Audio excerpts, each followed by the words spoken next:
Hello and welcome to the Colts Cover-2 Podcast. I am Joel A. Erickson. I am joined, as always, by Nate Atkins. It is the day after a first round that I would describe a little bit as anticlimactic. It is so rare in the NFL draft when there seems to be an obvious solution to a team's need. The fan base doesn't completely agree, but the fan base largely agrees on who the best prospect is.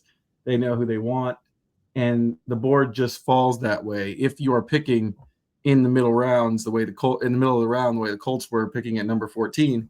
But outside of the Bears, there really wasn't a whole lot of surprise to this one. The Colts stayed pat where they were and got Tyler Warren, and that was the tight end that probably fit them the best. And I was surprised. I thought that getting the player, you think about getting the player that most people want as this big thing, but what really happens is you get to the end of it and you're like, wait, we've written all this, we've talked about and written about this so much that there's not a whole lot more to do. Exactly. So this is going to be a short pod also because we have to actually get to the facility to talk to Tyler Warren when he comes in for his press conference. But yeah, we've broken down every angle of this. They telegraphed where they wanted to go. They told us that they wanted to add a big time receiving tight end. They talked about it being a 3-down tight end.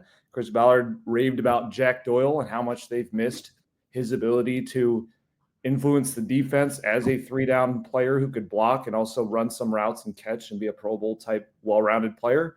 It all fit Tyler Warren, who is also exactly the type of player that they love to draft. They always go after the sort of big school, big conference player in the first round and always target a big position of need. So tight end was that. The only interesting thing to think through is we don't know 1,000% whether it was going to be Loveland or Warren in the end because Colson Loveland went number 10 to the Bears. But it sounds like that's what the Colts were somewhat expecting to have happen just because they looked at it and they saw that the Bears, they needed a pass catcher if Ashton Jeanty wasn't going to be there. Cole Kmet is more of your wide tight end inline guy, so they were open to more of the slot type of player or flex type of tight end in Tyler Warren. And so that's what, that's where they went, and the Colts were fine with it. And I think that they certainly preferred Warren over Loveland just because of a lot of what Chris Ballard talked about that he wanted and liked in Warren was the toughness, the tenacity, the versatility. Those were the things that made him different than Loveland, who is more of your athletic, maybe high upside receiving talent. This was not just about getting whatever player can, catch the football the best. This was about the full, well-rounded game and a tight end. When they've had all these kind of one-trick ponies ever since Jack Doyle, they wanted someone that was more than that, and that's what they got. Yeah, I felt for a while, and I'm pretty sure I've said on this podcast, since I was at the owners' meetings in Florida a little while ago, I have felt for a while that the Colts were headed towards a player who is more of a 3-down player, and that sounded more like Tyler Warren to me. I'm trying to find Shane Steichen's quote on this from back then, but I just kind of felt like something changed in the way they were talking about it from the combine. It felt like they were. It felt like at the combines, Steichen was still kind of talking about, these guys that were potentially, these guys like kind of like a guy like Loveland. He was talking about sail routes and pushing the ball down the field. At the owners' meetings, though, they really started talking about the 3-down player being able to do somebody who could play on all 3 downs, someone who could do the blocking, how hard those people are to find. That part of it started to sound to me like Tyler Warren more than it did Colston Loveland. I also think that maybe I don't think this necessarily has anything to do with the pick, but Loveland's shoulder to me is a factor in all this. Just the fact that I think he's supposed to be fine by training camp, but how much have we seen where guys are coming off of an injury and it ends up playing a role in their rookie season? Like I said, I don't necessarily think that has something to do with what the Colts did. They didn't say anything about that. I just think that it's maybe something that should play a role in this. Yeah, we've laid that out in recent podcasts about, you think back to Jelani Woods playing through a high ankle sprain his senior year, Juju Brents needing to undergo wrist surgery between the draft and training camp, and Anthony Richardson coming in with a pretty risky profile of injury and durability. And they've been burned by all three of those, just struggling to get on the field. And so it's not entirely the same with Tyler Warren. It's not like he has this longer rap sheet, but of injuries, but it should break some ties. It should factor in. They need this to come together right now. That's why the urgency was just so there to find a kind of ready to go tight end as much as you can get one of those in the draft. That's not usually how that position works, but you look at Tyler Warren, he had that from the clean bill of health in just what he was able to do last season, catching 104 passes, taking Penn State to the Final Four of college football.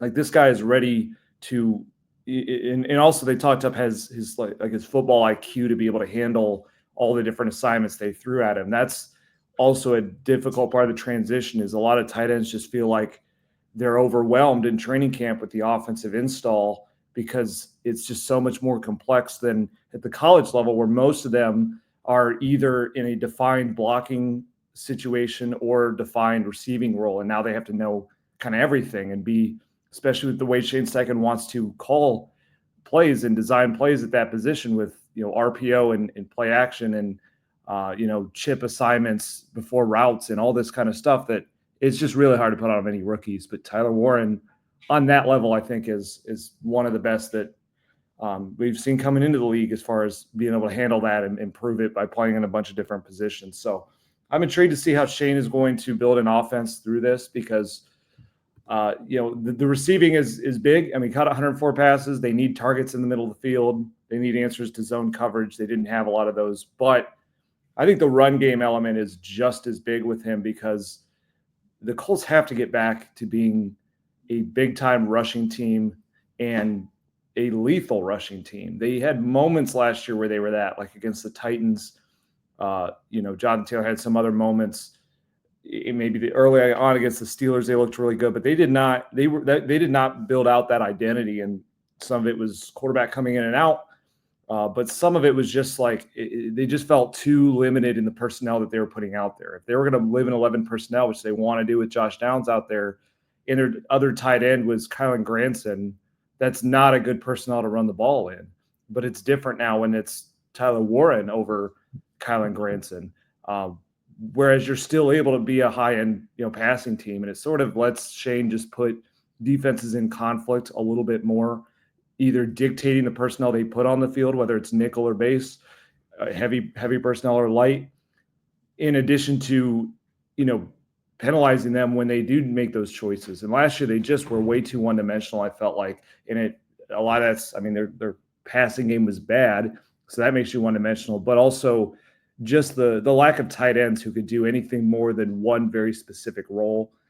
That's what had to change. And so Colson Loveland would have really helped this team, because he too would have stepped right in and been instantly the best tight end by a mile on the roster. But I think in terms of that part of it, just what it's going to open up for the creativity of Shane Steichen, I think Warren is a significantly better fit for that than Loveland would have been. Yeah, I found the quote that goes along with this. I finally found it. I apologize for taking so long before. This is the quote that made me start thinking about Warren. This is from Shane, because Ballard has kind of always talked about sort of the complete tight end. The Jack Doyle stuff from him wasn't super surprising, but from Shane specifically, like I said, at the combine, Shane was talking about sail routes and stretching the defense. At the owners' meetings, somebody asked him about having a tight end who you can put in the game and they don't know if it's a run or a pass. And this is the exact quote from Shane. When you've got the guy that can do both and you can stay in 11 personnel and not have to sub certain guys out, that definitely helps. Here's the thing about Warren in relation to that quote. You can stay in 11 personnel with Warren and still run a wide variety of formations and change things up and move him around because he can play fullback. You can go 4 wide and play him in the slot very easily because he's used to it. You can, like I said, you can put him at fullback and go with a 2-back backfield and bring your receivers in tight if you want to. And because Michael Pittman's done some of the blocking stuff. He is not just like, I think when people think about staying in 11 personnel, and for those of you who are listening and don't know exactly what I mean when I say that, I mean 1 running back, 1 tight end, 3 wide receivers. I think when people think about that a lot of times, they're thinking about sort of the static one running back behind the quarterback, the tight end is in line, there's 3 receivers out. Tyler Warren gives you experience already in doing more than that and allowing you to shift around and move around in that 11 personnel, which is what you're saying. It's the versatility piece. It's the options. It's all of the stuff that Steichen can do off of it based on his versatility. And that's also, we're recording this on Friday afternoon. I thought Ballard, in what was an uncharacteristically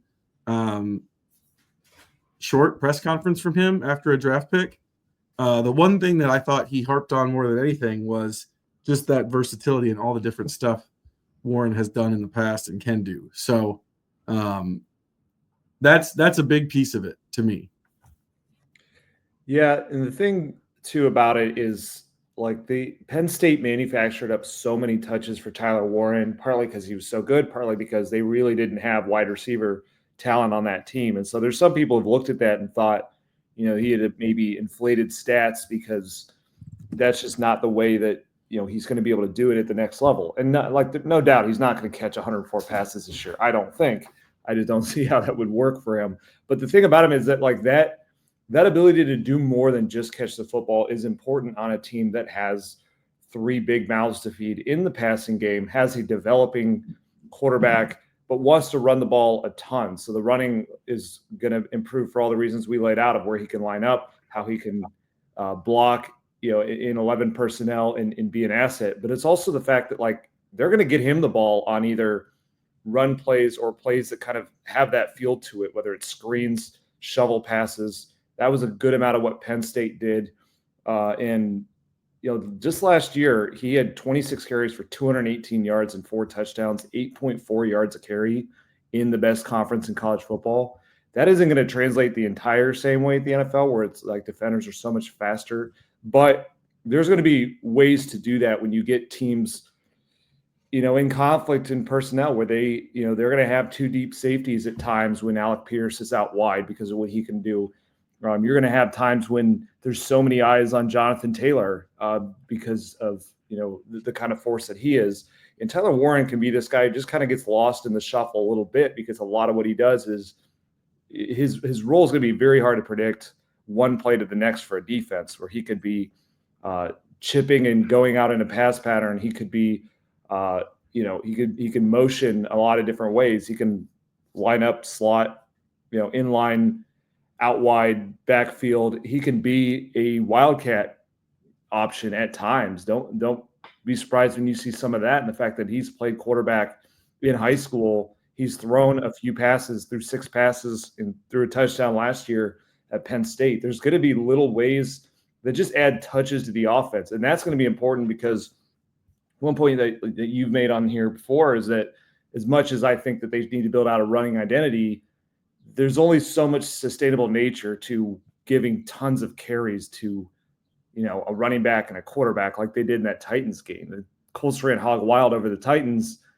but Anthony Richardson comes out of it with back spasms and doesn't play again. We've seen Jonathan Taylor get hurt before. They were so thin on running options around those 2 last year, where if Anthony Richardson gets hurt, now you go to Joe Flacco, there's no quarterback run anymore. If Jonathan Taylor gets hurt, they had nothing at all in the backfield. And so that's one thing they still need to go after for sure. I think one of those mid-round picks at running back, it's something more than Zach Moss mold. But Tyler Warren's going to factor into that too. He's going to be a guy that gets the ball in ways that are kind of these manufactured touches between screens, shovel passes, wildcat design runs, just enough of that a couple times a game that it's going to let them kind of live in this diverse run game mindset without having to only put those carries on Jonathan Taylor and Anthony Richardson. And so I think that will help. This is going to kind of help. It'll help Shane tap into the creativity that he wants to do, but I think it's also going to kind of keep him grounded on this is still at its core right now has to be a run first offense. That's the only way they're going to be a high level offense this year until Anthony Richardson takes a big step, until he can actually be that guy full time. We have to see him win a quarterback competition first while he's splitting reps. It is going to be, if they accelerate too much in the passing mindset like they did last season, they're going to run into the same problems. I think Tyler Warren's going to keep them more on schedule as far as being a great running team. His run after the catch ability, I think, is probably being discounted in certain corners of the internet a little bit. There's stuff that they've done scheming stuff up for the tight ends. They haven't really had a run after the catch guy the last however many seasons. They drafted Kylan Granson thinking he would turn into that player. He didn't. Granson's run after the catch evaluation was based on speed. Warren's is based on not just his natural ability as a runner, the way he runs. Like Warren on a screen is different than getting the ball to Mo Alley Cox on a screen. And I feel like that's obvious, but also I don't know if people are saying it.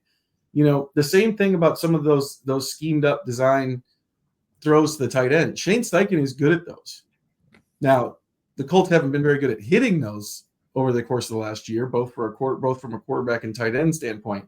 But like those schemed up throws, getting him in space, that kind of thing, Shane Steichen can do that. And so I think it's pretty obvious. I'm trying to think of anything else from the pick. I was interested to find out. I thought it was very interesting. I think you asked, did you consider trading up after the Bears took Loveland? And Ballard was very confidently said no. That they knew the Niners and the Dolphins weren't going to take a tight end. Those were two places that I'd seen talk about Warren before and what he could do. I would love for Chris Ballard to give us more information about how he gets his information. I don't know that I'm going to get that anytime soon in this life or the next. But I was interested to hear that because I think most people's reaction was, oh, one tight end's off the board. You might need to move up to make sure you get him. Ballard seemed pretty not just confident, but kind of cocky about we knew that we were still going to get him.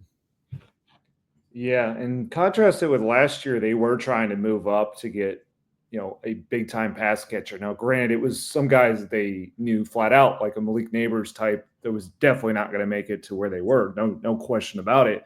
But still, they had that aggressiveness, and a lot of what he's talked about this offseason has been closing the deal. And so you could see a world where when the tight end position was that important, feeling a little bit of an urge to make sure that happened. So I do think he was able to read. They were able to read that properly. Where a lot of these teams could use a Tyler Warren for sure. Dallas and the 49ers and the Dolphins, but all those teams had some other need that was just killing them in another way.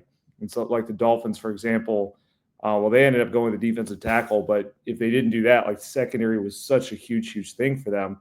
That it wasn't the same way as it was at tight end. I think he also was banking on the fact that it's just rare to see two tight ends go in the first 13 picks. So he was able to kind of stay firm there and stand pat there.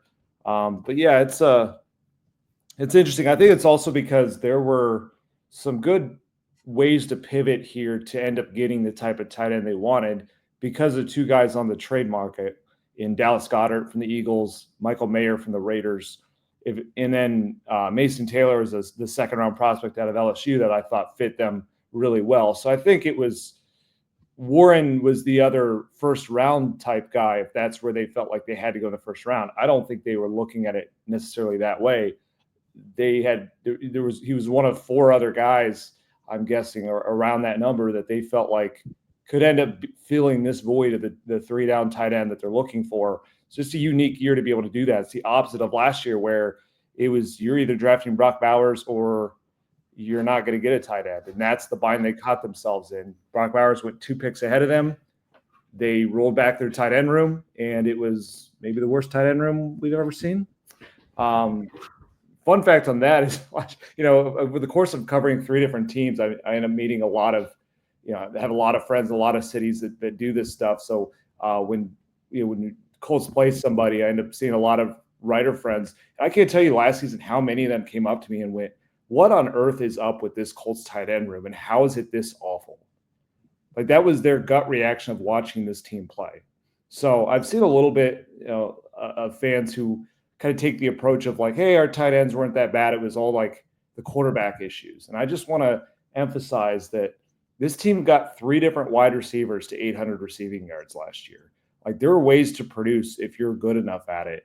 But no tight end on this team has produced 500 yards with any quarterback here since 2018 because they're not talented. And we know that because like nobody else in the league goes after the tight ends that they have. Outside of Jelani Woods as a 3rd-round pick who has not been able to get on the field, their other investments have been a 4th-rounder in Kylan Granson, a 5th-rounder in Will Mallory, a 6th-rounder in Drew Ogletree, and an undrafted signing in Mo Alley Cox. And their top 2 options went to free agency this past year. And I think Kylan Granson got a small deal from the Eagles. And then Mo Alley Cox pretty much waited all through free agency to not get an offer from anybody and come back to the Colts, which I don't think was his preferred option. So like these guys are, they can work out as like your second, preferably 3rd tight end who have very specific traits. And that's the only thing you ask out of them. But when you look at them as like a guy the defense has to account for, a guy that you put on the field and the defense has any questions about what he's going to do, they didn't have that. They've never had that since I got here. Not since the very end of Jack Doyle's final season when he was mostly getting there, in the run game for Jonathan Taylor. But certainly on a receiving level, it has been as barren as kind of any position I've ever covered the past few years. And that just underscores how important it was to finally answer that position, not mess around and get a guy like Tyler Warren. And I think it just really turned out nicely for them to be able to do that without having to trade up. There's a thought process out there that the Colts shouldn't have taken a tight end, not just because he's a tight end, but because like they don't have the quarterback for him. I do think that if the passing game is the way it was last year, that it limits Warren's impact as a receiver. I will say this though, I don't really like the line of thinking that's kind of there in the draft now, where people sort of suggest like you can't take a certain position unless everything else is perfect around them. And the reason I don't like that is it's never going to be perfect around them. It just isn't. Like no one enters very, very few times as a player enter a perfect situation for them at the perfect time. Like for instance, if you think you can't take a weapon at wide receiver or tight end until you have a great quarterback, well, then you might just not be drafting those positions for like 10 years. And then the flip side of it, and I think this is an argument that you've made many times, is there's no excuse now from a weapon standpoint. Like, you can't say, well, they didn't have these people around him when it comes to the quarterback position, because the one real big hole that they still had was tight end, and now they've filled that. Yeah, that's the position I would take, is I think when you don't have that quarterback settled, but you're trying to evaluate a guy that you currently have as could he be that, we don't fully know yet, that's even more the reason to invest in those positions. Because number one, that player needs help. He's not a Joe Burrow, Josh Allen, who's going to elevate players who aren't that talented because of who he is as a quarterback. But more importantly, it's that you want to get the full answers on this guy and then be able to move forward with him or move on from him as quickly as possible. The last year I think about, like, I would not at all say what the Tennessee Titans did last offseason is a model for what teams should do. They ended up picking number one. But one thing they did do last year is they went out and they added DeAndre Hopkins and they added Calvin Ridley and overpaid for them, and it's not efficient deals, but they told themselves, we are going to figure out if this Will Levis thing has a chance or it doesn't. They got their answer. They picked number one, and they locked in on Cam Ward. And now they got the one quarterback, the only quarterback it seems like anybody likes in this draft. That's what, like, that ties into the take I have about quarterback, that I just think you should sink or swim with it. Part of doing that is getting those options for him to throw to that remove all the excuses and doubt. I felt like a lot of last season, a lot of this podcast was sort of us working through the different levels of blame, is how much of this, Anthony Richardson completing 47% of the passes. It was obviously on multiple ends, but how much of that was just Anthony's a bad passer, he's inaccurate, he's not seeing the field, all that stuff that certainly was going on. But also how much of it was, he's throwing to guys that Joe Flacco couldn't produce with at the tight end level, that haven't had 40 yards in a season basically in their lives. And same thing at running back, nobody to throw to out of the backfield. So there weren't really these chain moving type of completions very often if it wasn't Josh Downs in the slot.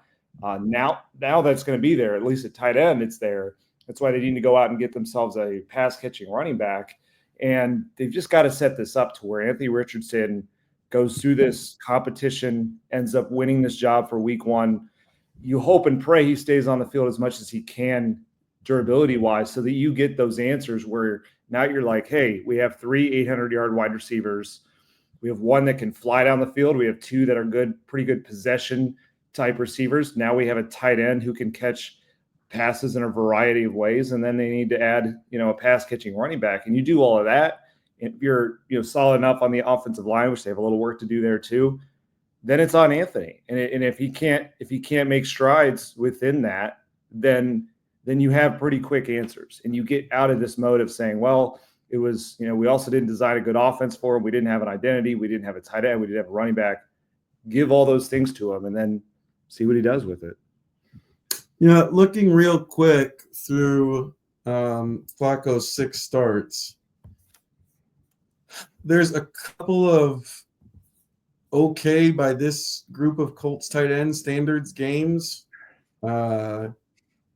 It's like a 41-yard performance, 4 catches from Mo Alley Cox. But for the most part, there's a 3-catch, 34-yard performance from Granson. For the most part, though, it's the same numbers that they had all season, even when Richardson was the quarterback. To your point. Whereas, like, the flip side is Josh Downs, Michael Pittman, and Alec Pierce. I think their numbers, their rate numbers per game when Flacco was the quarterback, I think were probably higher. Yeah, and this isn't the best example to draw conclusions from, but it does back that up. As you just go to the year before, Matt Ryan has thrived with tight ends his entire career. And now, yes, we know Matt Ryan fell off a cliff, but a lot of it was the arm strength. It wasn't, and that doesn't affect as often of the targets he was going to throw to tight ends, but those tight ends couldn't do anything with him. And that was the year that they had moved on from Jack Doyle and just moved everyone up a line, drafted Jelani Woods, but he was very in over his head. One of those rookie tight ends trying to make the transition. Mo Alley Cox, we've learned they badly misevaluated his potential as a receiver when he's a good blocker, but he just doesn't really catch any passes anymore. This group last year was led by a player with 14 catches, and they played 17 games. Tyler Warren had more catches against USC than the Colts leading tight end did in a 17-game season. There's no level, there's no world where that was going to be acceptable with any quarterback. And so it just had to change. And whether it was, they had to find not just a tight end, not just an upgrade. They needed to find a tight end one. Most years, that's not a good place to go to the draft for. I think this year it just kind of worked out. Like Chris Ballard said, sometimes you get lucky. And this year it just happened to break that way. They're in the spot because they had ignored that position for a while, but this year they weren't ignoring it, and this year was a good year to not ignore it. Yeah.